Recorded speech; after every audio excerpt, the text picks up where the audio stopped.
नमस्कार शेतकरी मित्रांनो, आचारसंहितानंतरच आता कर्जमाफीचा निर्णय. 6 लाख शेतकरी असणार कर्जमाफीस पात्र. यात कोणत्या शेतकऱ्यांच्या 34 जिल्ह्यातील शेतकऱ्यांचा समावेश असणार पात्र यादीमध्ये. अल्पमुदत पीक कर्ज आणि पुनर्गठित पीक कर्ज होणार माफ. सन 2024चा महत्त्वपूर्ण निर्णय. कर्जमुक्तीची रक्कम राज्य शासन शेतकऱ्यांच्या कर्ज खात्यात थेट भरणार. या कर्जमाफीच्या संदर्भामध्ये शेतकरी मित्रांनो, आपण संपूर्ण महत्त्वपूर्ण माहिती समोरील 2 मिनिटातच घेऊया.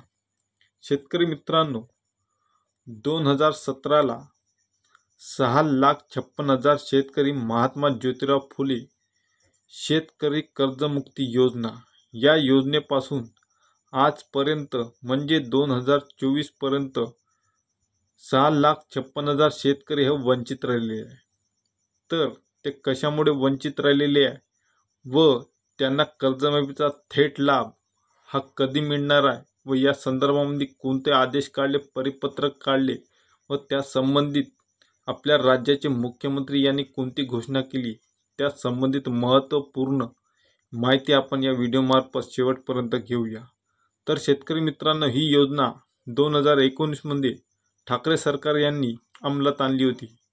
त्यात शेतकरी मित्रांनो 30 सप्टेंबर रोजी ही योजना थकीत असलेले 1 एप्रिल 2015 ते 31 मार्च 2019 या कालावधीत घेतलेले अल्पमुदत पीक कर्ज आणि पुनर्गठित पीक कर्ज हे माफ केले होते.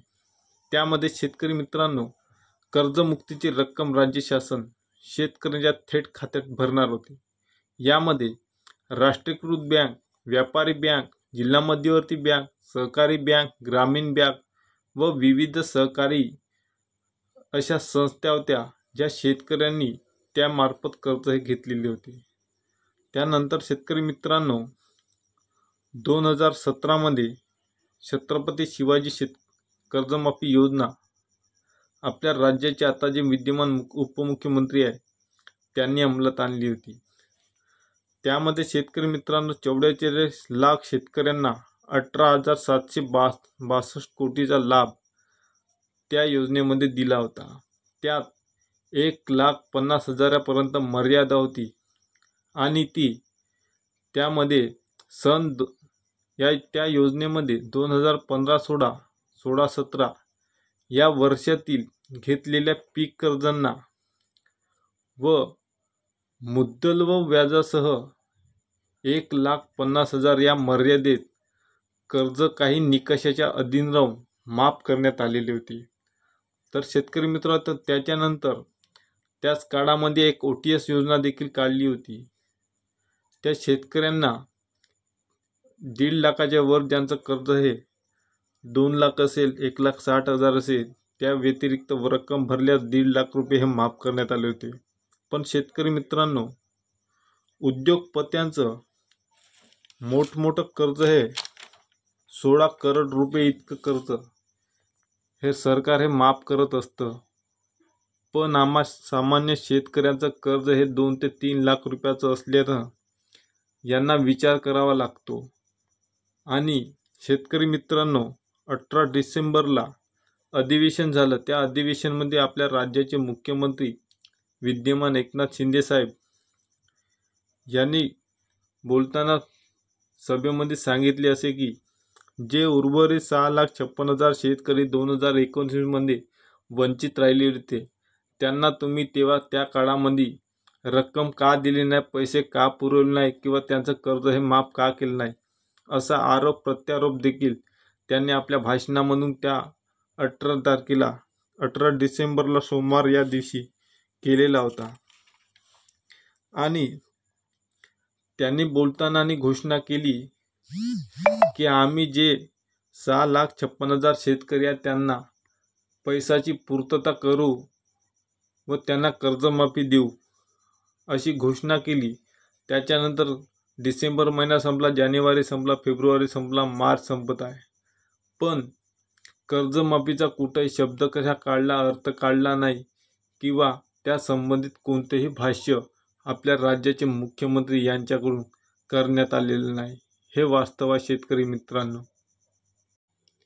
मागील अर्थसंकल्पीय अधिवेशनमध्ये झारखंडच्या धर्तीवर 2 लाखपर्यंत सरसकट कर्जमाफीची योजना हे त्यांनी अंमलात आणली. पण आमच्या महाराष्ट्रामध्ये मुख्यमंत्र्यांनी घोषणा करून सुद्धा त्या 6,56,000 शेतकऱ्यांची पूर्तता न झाल्यामुळे ते 6,56,000 शेतकरी आता 31 मार्च जवळ येत आहेत. तर कर्जाचा भरणा करायचा कसा या संभ्रमामध्ये संपूर्ण शेतकरी वर्ग आहे.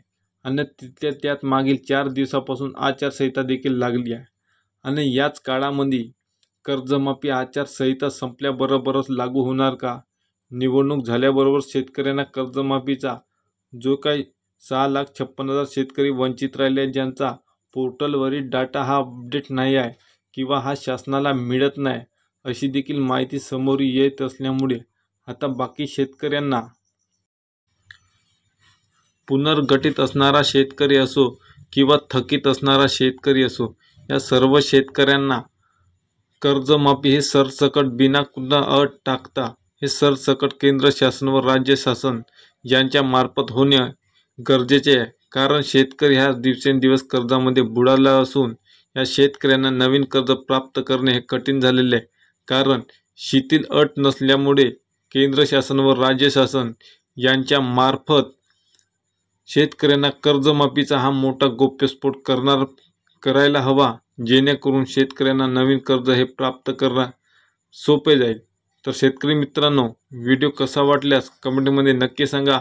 आवडल्यास लाईक करा, शेअर करा आणि सबस्क्राईब करायला विसरू नका. धन्यवाद.